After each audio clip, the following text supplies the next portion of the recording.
ఆకాశవాణి ప్రాంతీయ వార్తలు చదువుతున్నది కె సుగుణ. ముఖ్యాంశాలు. ప్రధానమంత్రి నరేంద్ర మోదీ ఆంధ్రప్రదేశ్లోని పుట్టపర్తిలో జరిగే శ్రీ సత్యసాయిబాబా శతాబ్ది ఉత్సవాల్లో ఈరోజు పాల్గొంటారు. ఆంధ్రప్రదేశ్ ముఖ్యమంత్రి నారా చంద్రబాబు నాయుడు శ్రీ సత్యసాయి వైఎస్సార్ కడప జిల్లాల్లో ఈరోజు రైతులకు కనీస మద్దతు ధర లభించేలా చర్యలు తీసుకుంటున్నామని ఆంధ్రప్రదేశ్ పౌర సరఫరాల శాఖ మంత్రి నాదెండ్ల మనోహర్ తెలిపారు. కృష్ణా గోదావరి జలాలపై తెలంగాణకు ఉన్న హక్కులను పరిరక్షించుకోవడానికి ప్రభుత్వం కృషి చేస్తోందని జలవనరుల శాఖ మంత్రి ఉత్తమ్ కుమార్ రెడ్డి పేర్కొన్నారు. మానవ జీవితంలో శౌచాలయాల ప్రాధాన్యతను తెలియజేస్తూ ఈరోజు ప్రపంచ శౌచాలయాల దినోత్సవాన్ని నిర్వహిస్తున్నారు. వార్తల వివరాలు. ప్రధానమంత్రి మోదీ ఆంధ్ర పర్యటించారు. ఇందులో భాగంగా పుట్టపర్తిలో శ్రీ సత్యసాయిబాబా శతాబ్ది ఉత్సవాల్లో పాల్గొంటారు. ఢిల్లీ నుంచి బయలుదేరి సత్యసాయి విమానాశ్రయానికి చేరుకుంటారు.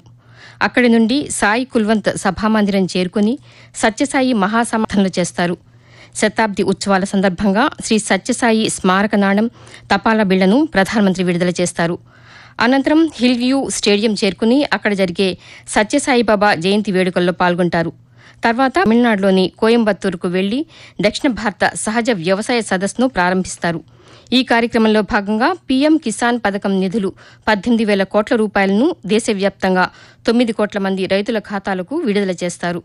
అనంతరం ఏర్పాటు చేసే సభలో ప్రధానమంత్రి ప్రసంగిస్తారు. ఆంధ్రప్రదేశ్ ముఖ్యమంత్రి నారా చంద్రబాబు నాయుడు శ్రీ సత్యసాయి వైఎస్సార్ కడప జిల్లాలో ఈరోజు పర్యటిస్తారు. పుట్టపర్తి విమానాశ్రయంలో ప్రధానమంత్రి నరేంద్ర మోదీకి ఆయన ప్రధానమంత్రితో కలిసి శ్రీ సత్యసాయిబాబా శత జయంతి వేడుకలకు ముఖ్యమంత్రి హాజరు కానున్నారు.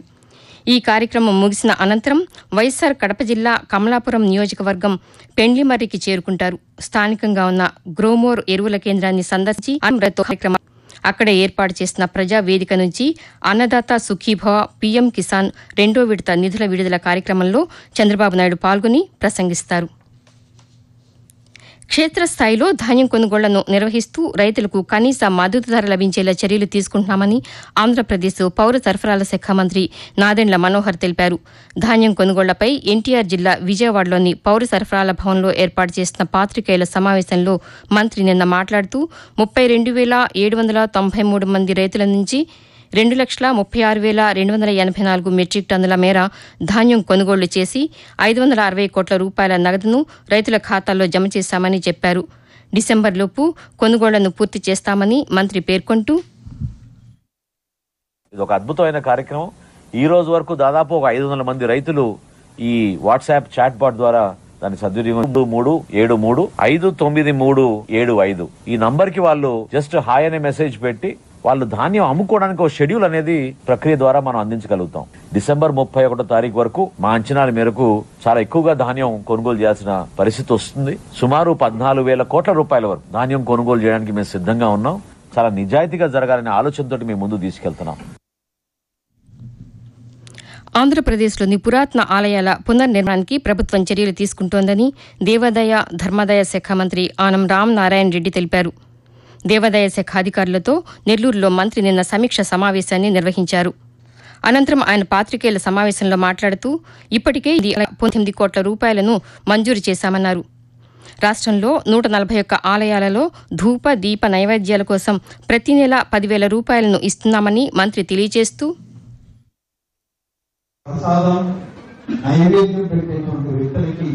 ఇప్పుడు ప్రభుత్వం 10,000 రూపాయలు ఇస్తూ ఉంది. ఆ 10,000 రూపాయలని గతంలో ఇచ్చేటువంటి వాటితో కలిపి కొత్తగా ఇప్పుడు 141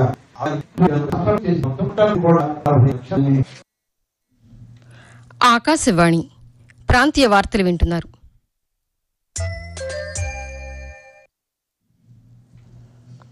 ఆంధ్రప్రదేశ్లో అంబేద్కర్ గురుకులాల విద్యార్థులకు ఐఐటి నీట్ లాంగ్ టర్మ్ శిక్షణా కేంద్రాన్ని నిర్మించనున్నామని సాంఘిక సంక్షేమ శాఖ మంత్రి డోలా శ్రీ బాల వీరాంజనేయ స్వామి వెల్లడించారు.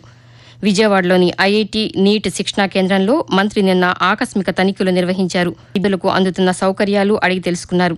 ఈ సందర్భంగా బాల వీరాంజనేయ స్వామి మాట్లాడుతూ గురుకులాల్లో చదివే ఎస్సీ ఎస్టీ విద్యార్థుల కోసం ఐఐటి నీట్ శిక్షణా కేంద్రాలను 3 నుంచి 10కి పెంచామని చెప్పారు. విజయవాడ కబేళ సెంటర్లో 80 లక్షల రూపాయల శాశ్వత శిక్షణా కేంద్రాన్ని నిర్మిస్తున్నామని తెలిపారు. పట్టణాభివృద్ది శాఖ మంత్రుల ప్రాంతీయ సమావేశం నిన్న హైదరాబాద్లో జరిగింది. పట్టణాల్లో అమలవుతున్న కేంద్ర ప్రభుత్వ పథకాలపై ఈ సమావేశంలో చర్చించారు. తెలంగాణ, ఆంధ్రప్రదేశ్, గుజరాత్, మహారాష్ట, గోవా, దాద్రానగర్ హవేలీ కేంద్రపాలిత ప్రాంతాల మంత్రులు ఇందులో పాల్గొన్నారు. ఈ కార్యక్రమానికి ముఖ్య అతిథులుగా కేంద్ర పట్టణాభివృద్ది శాఖ మంత్రి మనోహర్ లాల్ ఖట్టర్, తెలంగాణ ముఖ్యమంత్రి రేవంత్ రెడ్డి హాజరయ్యారు.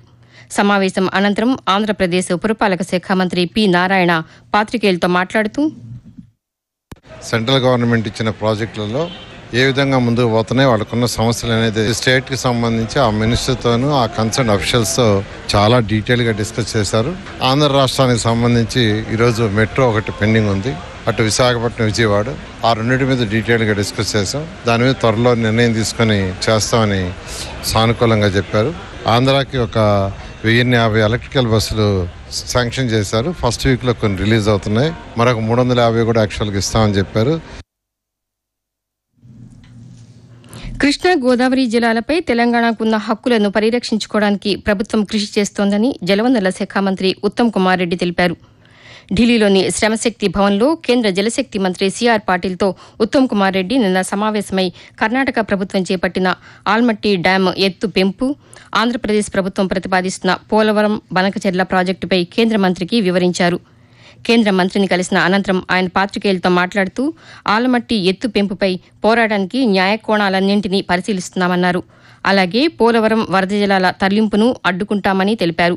తెలంగాణలోని సాగునీటి ప్రాజెక్టులకు నిధులు ఇవ్వాలని కేంద్ర మంత్రిని కోరామని, శీతికంతో వింతామని తెలంగాణ ఐటీ శాఖ మంత్రి డి శ్రీధర్ బాబు తెలిపారు.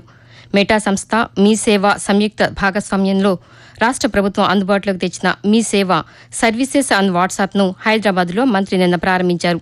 ఈ సందర్భంగా ఆయన మాట్లాడుతూ, మీ సేవ ద్వారా అందించే 38 ప్రభుత్వ విభాగాలకు చెందిన 580కి పైగా పౌర సేవలను వాట్సాప్ ద్వారా ప్రజలకు అందుబాటులోకి తెచ్చామన్నారు. ప్రస్తుతం ఈ సేవలు ఆంగ్లంలో అందుబాటులో ఉన్నాయని, త్వరలోనే తెలుగు, ఉర్దూ భాషలను తీసుకొస్తామని చెప్పారు. ప్రజలు 8096958096 నంబర్పై ఉండే మొబైల్ వాట్సాప్ ద్వారా మీ సేవలన్నింటినీ పొందవచ్చని శ్రీధర్ బాబు తెలిపారు. వాతావరణం. ఆగ్నేయ బంగాళాఖాతంలో ఈ నెల 22వ తేదీన అల్పపీడనం ఏర్పడనుందని, ఇది పశ్చిమ వాయవ్య దిశగా కదిలే అవకాశం ఉందని అమరావతి వాతావరణ కేంద్రం వెల్లడించింది. దీని ప్రభావంతో 2 రోజుల పాటు ఆంధ్రప్రదేశ్లోని పలు ప్రాంతాల్లో తేలికపాటి నుంచి మోస్తరు వర్షాలు కురిసే అవకాశం ఉందని తెలిపింది. ఇక తెలంగాణలో చలి తీవ్రత కొనసాగుతోంది. ఆరోగ్యకరమైన జీవనానికి మానవ జీవితంలో శౌచాలయాల ప్రాధాన్యతను తెలియజేస్తూ ఈరోజు ప్రపంచ శౌచాలయాల దినోత్సవాన్ని నిర్వహిస్తున్నారు. ప్రపంచ ఆరోగ్య సంస్థ WHO, ఐక్యరాజ్యసమితి, అంతర్జాతీయ బాలల అత్యవసర సహాయ నిధి యూనిసెఫ్ల నివేదిక ప్రకారం ప్రపంచవ్యాప్తంగా ఇప్పటికీ సుమారు 300 కోట్ల మందికి పైగా ప్రజలకు సురక్షిత పారిశుధ్య సౌకర్యాలు లేవు. మనకు ఎల్లప్పుడూ టాయిలెట్ అవసరం అనే ఇతివృత్తంతో ఈ ఏడాది ప్రపంచ శౌచాలయాల దినోత్సవాన్ని నిర్వహిస్తున్నారు. ప్రాంతీయ వార్తలు ముగించే ముందు ముఖ్యాంశాలు మరొకసారి. ప్రధానమంత్రి నరేంద్ర మోదీ ఆంధ్రప్రదేశ్లోని పుట్టపర్తిలో జరిగే శ్రీ సత్యసాయిబాబా శతాబ్ది ఉత్సవాల్లో ఈరోజు పాల్గొంటారు. ఆంధ్రప్రదేశ్ ముఖ్యమంత్రి నారా చంద్రబాబు నాయుడు శ్రీ సత్యసాయి జిల్లా ధాన్యంలో రైతులకు కనీస మద్దతు ధర లభించేలా చర్యలు తీసుకుంటున్నామని ఆంధ్రప్రదేశ్ పౌర సరఫరాల శాఖ మంత్రి నాదెండ్ల మనోహర్ తెలిపారు. కృష్ణా, గోదావరి జలాలపై తెలంగాణకు ఉన్న హక్కులను పరిరక్షించుకోవడానికి ప్రభుత్వం కృషి చేస్తోందని జలవనరుల శాఖ మంత్రి ఉత్తమ్ కుమార్ రెడ్డి పేర్కొన్నారు. మానవ జీవితంలో శౌచాలయాల ప్రాధాన్యతను తెలియజేస్తూ ఈరోజు ప్రపంచ శౌచాలయాల దినోత్సవాన్ని నిర్వహిస్తున్నారు. ఆకాశవాణి ప్రాంతీయ వార్తలు ఇంతటితో సమాప్తం. తిరిగి 7 గంటల 5 నిమిషాలకు జాతీయ వార్తలు వింటారు.